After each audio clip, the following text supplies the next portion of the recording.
இவர் முட்டாளா இருக்கலாம். அதுக்காக எங்களுடைய சித்தப்பாவை அப்படி அவர் சித்தரிக்க வேண்டிய அவசியம் இல்லையே.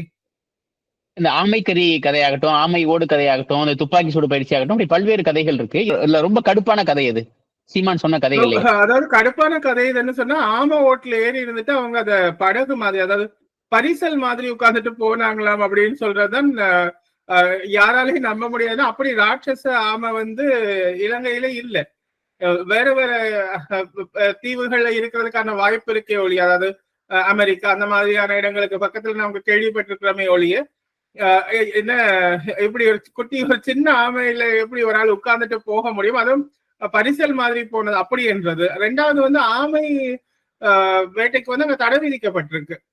அதாவது அடிப்பட்ட ஆமைகள், வலையில சிக்கிற ஆமைகள் வந்து இனிமேல், அதாவது இறந்து போன ஆமைகள் அவங்க சமைச்சு சாப்பிடுவாங்க நாங்க கேள்விப்பட்டிருக்கிறோமே ஒழிய, ஆமையை வந்து பிடிச்சவங்க அது அது வந்து பாதுகாக்கப்பட்ட உயிரினம் அது.